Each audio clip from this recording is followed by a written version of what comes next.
Target saya, insya Allah kalau memang bisa ketua DPR.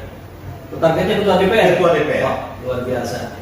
Tadi Pak Ali menyampaikan bahwa untuk di komisi tidak ada target ya. Artinya yang terbesarnya targetnya ketua DPR. Ya, targetnya itu. Ya.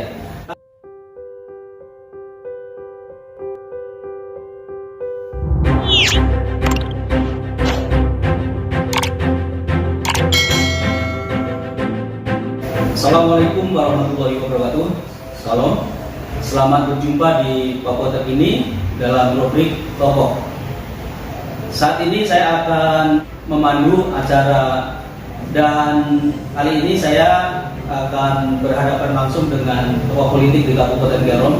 Berharap dari pemaparan yang beliau sampaikan nanti akan menjadi tolak ukur kelayakan sebagai seorang calon anggota legislatif, dan saya berharap banyak dari pemaparan beliau akan menjadi semacam barometer. Kesehariannya beraktivitas di pasar dan beliau bukan orang lama.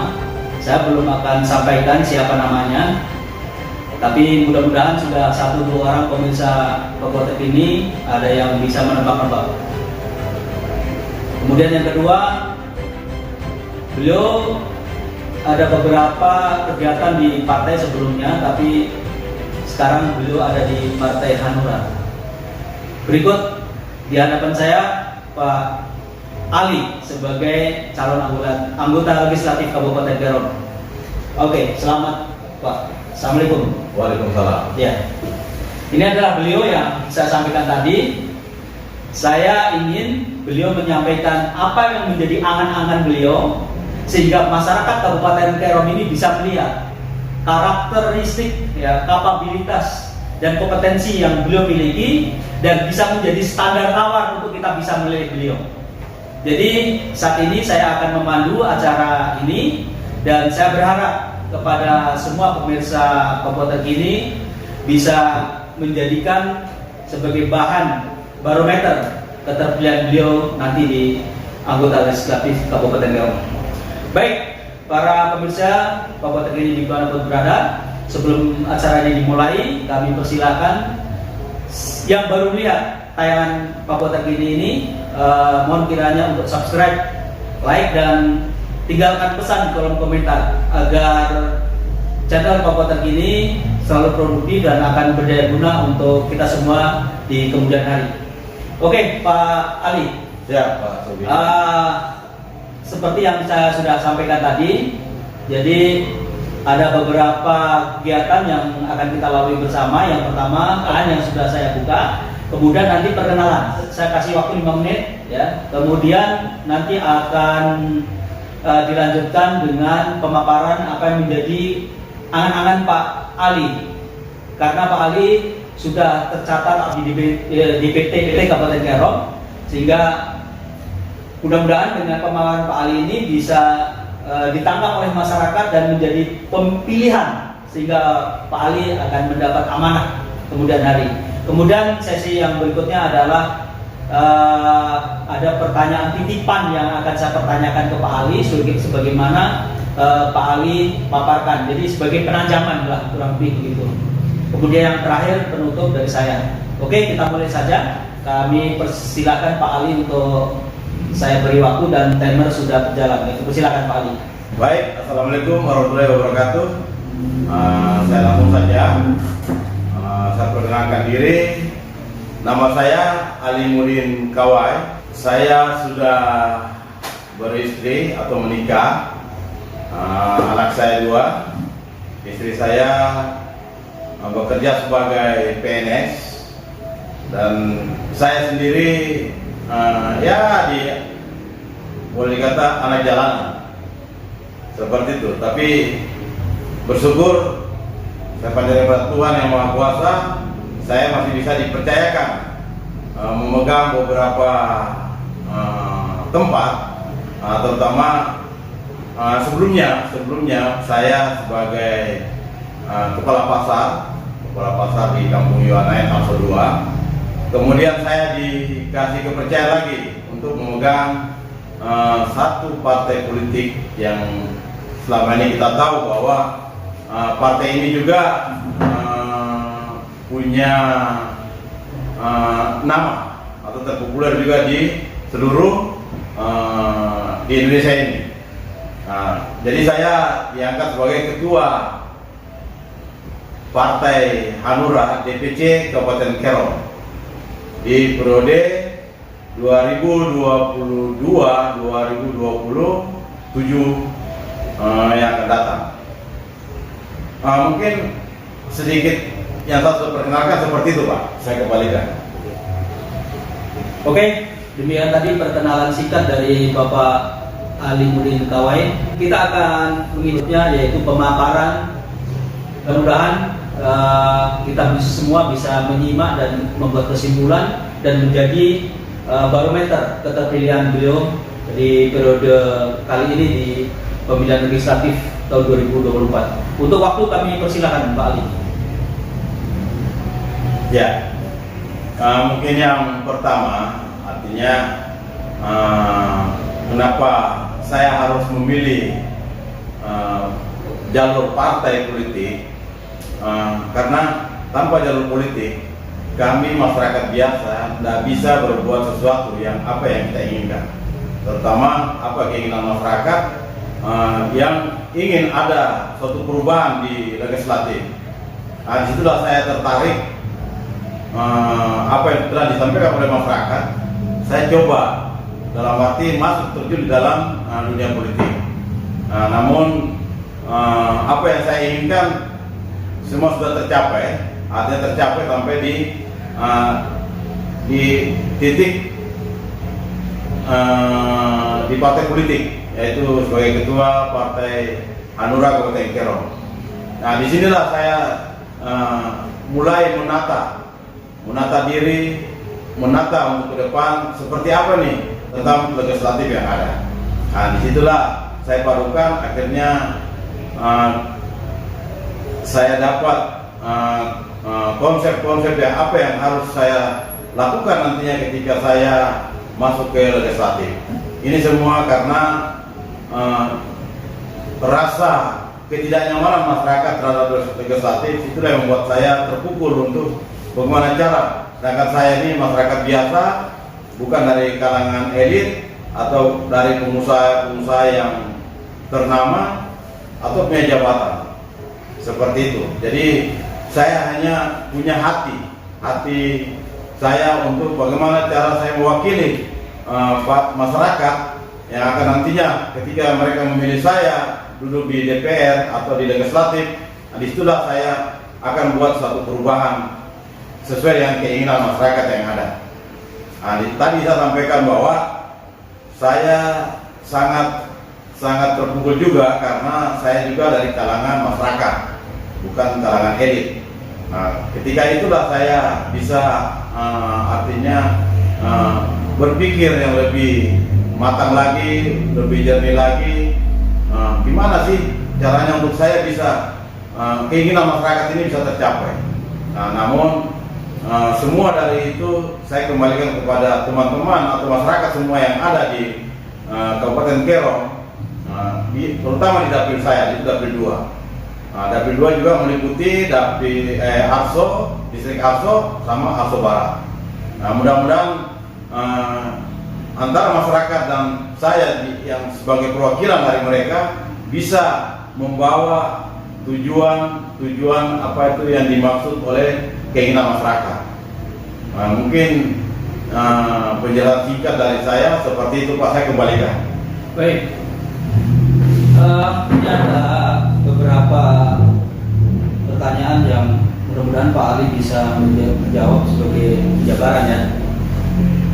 Kira-kira Pak Ali ada target apa untuk masuk di anggota legislatif? Ya, komisi A, komisi B, dan komisi C. Kira-kira masuk di komisi berapa Pak Ali? Ya, kalau soal target, artinya di DPR tadi sudah diutarakan bahwa ada 3 komisi. Bagi saya yang terpenting adalah saya masuk dulu di dalam. Soal di 3 komisi itu nanti menentukan pada ketika suara saya menentukan bahwa saya harus menduduki posisi itu. Ya. Tapi target saya minimal, insya Allah kalau memang bisa ketua DPR. Targetnya ketua DPR. Ketua DPR. Wah, luar biasa. Ya, tadi Pak Ali menyampaikan bahwa untuk di komisi tidak ada target ya. Artinya yang terbesarnya targetnya ketua DPR. Ya, targetnya gitu. Ya. Tapi begini Pak Ali, background Pak Ali kan kegiatan di pasar ya, yang dimana pasar adalah tempat berputarnya ekonomi masyarakat. Ya. Nah, dia perputaran ekonomi masyarakat ini tidak terlepas juga dari kegiatan masyarakat, ya, yang meliputi ekonomi produktif, dari mulai peternakan, kemudian pertanian, ya, kemudian sektor industri lainnya, gitu. Nah, muaranya semua ke pasar, gitu. Yang menjadi titik pertanyaan saya begini Pak Ali, ketertarikan Pak Ali untuk mewakili suara masyarakat di legislatif nantinya, karena kegiatan Pak Ali adalah kegiatan di sektor ekonomi, terutama di pasar. Selama ini yang kita tahu begitu. Sebelum target utama ketua DPR, kan pasti Pak Ali sudah ada pemikiran ini. Yang menjadi keprihatinan itu apa saja begitu, sehingga saya ini harus masuk ini, seperti itu. Mohon ada penjelasan Pak Ali. Baik, itu tadi awal saya sudah katakan bahwa saya ingin masuk ke legislatif karena ini tadi keluhan-keluhan masyarakat yang saya dapat di lapangan, terutama saya sebagai kepala pasar tadi apa yang disampaikan, saya punya tekad, artinya untuk mengubah atau mengangkat perekonomian kita yang ada di Kabupaten Kerom ini lebih maju lagi, lebih ditingkatkan lagi. Nah, tadi terutama 2 poin tadi yang memang itu yang saya dapat di lapangan bahwa masyarakat ini membutuhkan hanya 2 saja. Iya. Nah, tadi dari pertanian dan peternak. Nah, inilah yang membuat saya bagaimana cara saya harus berusaha sekeras-kerasnya bisa masuk ke legislatif sehingga apa yang diingat oleh masyarakat 2 poin tadi itu bisa tercapai. Nah, terutama di peternakan. Nah, kalau saya hanya kepala pasar terus masyarakat mengatakan bahwa Pak, kami peternakan belum bisa, saya mau buat apa? Iya. Saya tidak punya legitimitas untuk menjawab pertanyaan-pertanyaan mereka. Cuma saya katakan bahwa sabar dan mari kita sama-sama berdoa. Mudah-mudahan tujuan-tujuan masyarakat, tujuan-tujuan saudara-saudara saya yang ada yang tadi yang pekerjaannya cuma peternak dan petani, semuanya akan saya bawa dan saya akan jawab nanti akan di legislatif. Terus berkaitan dengan penyelenggaraan pemerintah daerah, Pak. Pemerintah tadi kan sangat luas ya, dan sepertinya PAD Kabupaten Kerom ini tidak ada pergerakan yang maju begitu, malah cenderung surut atau menyusut. Atau mungkin ada nggak pemikiran dari Pak Ali bahwa kelak kalau kemudian hari masuk ada keinginan untuk menggenjot pendapatan asli daerah itu supaya ada atau meningkat atau lebih meningkat? Mungkin ada jawaban Pak. Baik, terima kasih. Ya, jadi saya kembali lagi katakan tadi perekonomian yang ada. Ini kan termasuk dalam kita kategorikan PAD juga ya. Iya. Soal PAD. Nah, untuk PAD sementara saat ini yang berjalan, memang kita tahu bahwa semenjak tahun 2002 semenjak definitif Kabupaten Kerom, memang Kerom ini mandiri dan baru meniti perlahan-perlahan untuk bagaimana cara ada satu yang bisa mengangkat Kabupaten Kerom, satu komoditi yang bisa membawa nama Kerom sehingga PAD kita juga ini bisa mencukupi untuk mengatasi seluruh masyarakat yang ada di kabupaten ini. Tadi masalah PAD, memang PAD kita belum bisa memadai karena tadi komuniti kita ini belum mencakup sampai di luar Kerom atau di luar Jayapura, sehingga kita punya PAD ini belum bisa bertambah. Tapi insya Allah artinya ketika mungkin besok kita saya pribadi masuk di legislatif, itulah keinginan besar saya bahwa PAD kita ini harus digenjot melalui tadi di Kerom ini kita tinggalkan di pertanian. Contoh saya ambil kampung sebenarnya yang wajar dan yang harus kita tahu bahwa di Kabupaten Kerom ini ada satu kampung itu yang sudah membuat contoh. Ini yang harus kita lebih tingkatkan lagi, yaitu di kampung Nyowung di dusun Tui. Nah, seharusnya di dusun kampung Nyowung dusun Tui ini itulah yang harus kita ambil sebagai contoh dasar dari 91 kampung. Kita ambil contoh sebagai percontohan itu kampung Tui tadi. Karena di situ dia rata-rata keseluruhan masyarakatnya itu bertani. Pertaniannya adalah jagung. Nah, bukan di mana tempat, tapi seharusnya di kampung Tui inilah yang kita ambil contoh untuk khususnya pangan ya, pangan jagung tadi itu cocok sekali di sebagai barometer percontohan. Barometer percontohan untuk Kabupaten Kerom. Mudah-mudahan saya besok masyarakat mendukung saya duduk di legislatif, insya Allah bukan saya katakan bahwa saya bisa, tapi bersama masyarakat pasti kami bisa. Iya. Oke. Kalau bincang-bincang tentang ekonomi produktif ya saya rasa sudah tidak kita ragukan lagi. Untuk menuju ke keterpilihan sebagai anggota legislatif, ada nggak tantangan dan hambatan untuk Pak Ali? Ya, kita tahu sendiri, artinya kita orang politik, namanya kita mau menuju ke tempat apa yang kita sekarang mau tuju ini, artinya legislatif, itu tetap ada tantangan dan tantangan. Tapi saya anggap bahwa kami orang politik beda kader, beda non kader. Ya. Mungkin kalau saya minta maaf kepada saudara saya, adik-adik saya yang baru masuk ke partai politik yang langsung mencalonkan diri, ya saya pikir mungkin mereka akan kaget dengan rintangan-rintangan yang ada. Ternyata kurang juga. Tapi karena ya bukan berarti saya ini kader yang artinya ini, tapi saya paham sedikit. Makanya saya tidak terlalu pikirkan soal tantangan dan rintangan. Ya itulah tantangan kami kan. Kalau memang tidak mendapat rintangan dan tantangan, jangan masuk di partai politik. Karena kami semua sudah hadapi seperti itu. Justru saya sudah siap dengan tantangan dan rintangan itu, saya maju. Oke, kalau kita dengar tadi apa yang menjadi pemahaman dari Pak Alimuddin ya berkaitan dengan tantangan. Tadi sudah dijelaskan pasti ada dan berusaha akan melewatinya dengan baik begitu Pak ya. Ya. Untuk Kabupaten Kerom ini, kalau saya melihat dengan kacamata saya sebagai masyarakat awam gitu ya, persaingan di legislatif pemilu 2024 ini seperti terutama untuk dapil 2 ya. Dapil 2 ini meliputi Arso Kota, Arso, kemudian Arso Barat ya. Ini kan kayak boleh dikatakan di grup neraka begitu. Persaingannya begitu ketat, sangat padat ya, dan kemungkinan ya karena persaingan ketat itulah sehingga akan terjadi satu pergerakan atau kegiatan anggota legislatif yang dalam tanda kutip curang.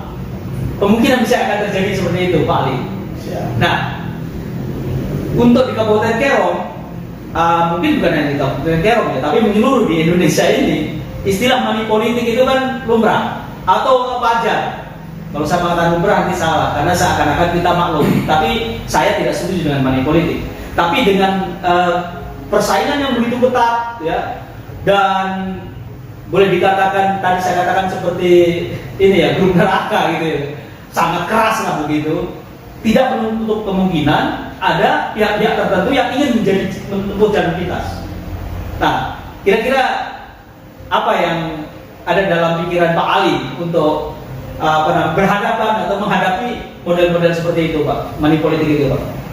Ya, Jadi soal money politik, kalau money politik ini kan sudah apa ya? Kalau saya sudah berakar, berakar. Bukan kami di Kota Kero, seluruh Indonesia. Makanya di sini saya sampaikan bahwa masuk di dalam partai politik atau kita berpolitik ada dua, figur dan duit. Kita tidak punya duit, tapi kita seorang figur ini akan mati. Yang kedua, kita punya duit, tapi bukan figur, duit kita habis. Tadi dua kan? Luar biasa figur tidak punya duit, lumpuh juga. Figur akan lumpuh juga. Begitu juga kembali punya duit bukan figur, duitnya habis.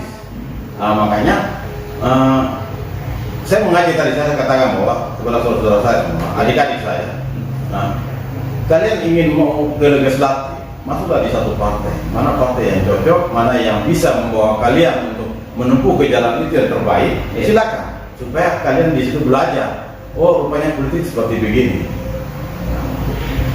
Namanya money politik itu kita tidak bisa hilang.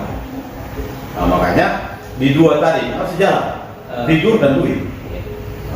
Ya walaupun tidak apa orang bilangnya bom, kita senjata mengusir, senjata tunggal, satu peluru pun tidak jadi masalah. Yang penting kita tadi harus seimbang.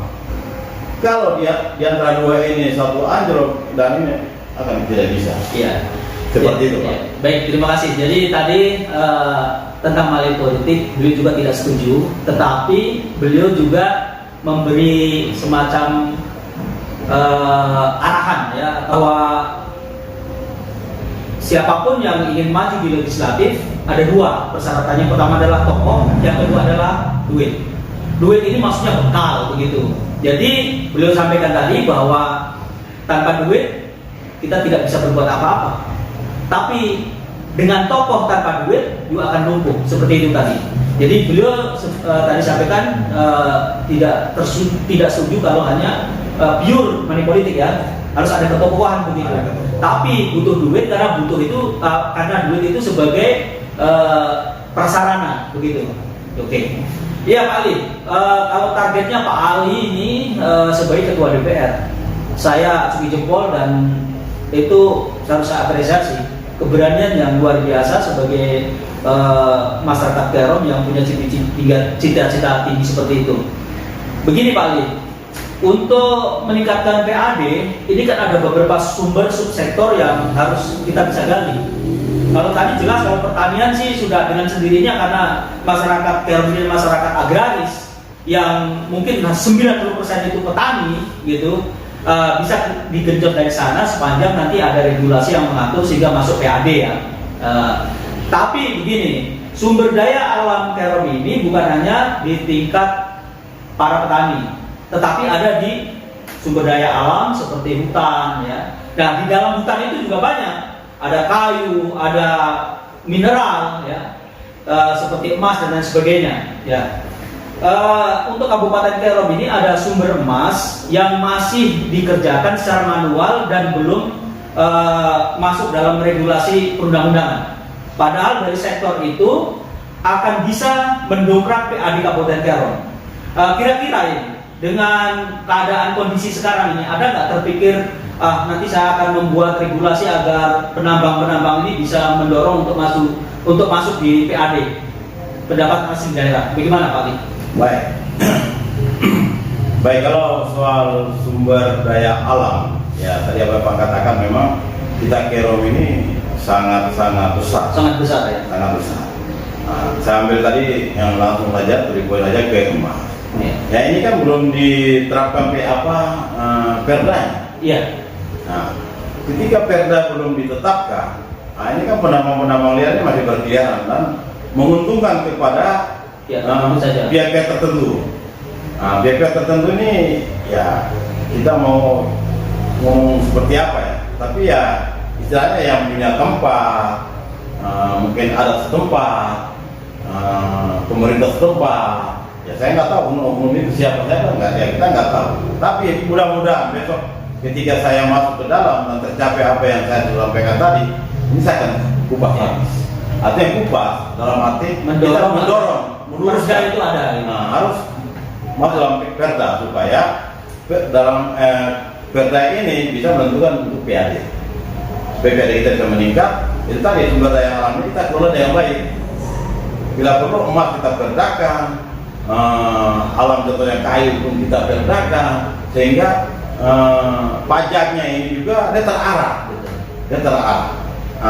Untuk saat ini kan belum terarah, masih semua pembagiannya belum adil. Pembagiannya belum adil.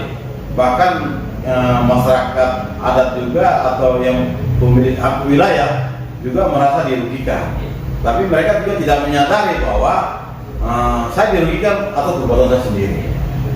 Namun bukan berarti kita menyalahi mereka, tapi dengan adanya keterwakilan di DPR ini yang kurang jeli melihat masyarakat-masyarakatnya yang ada di kampung-kampung untuk ditertibkan atau diberikan pemahaman.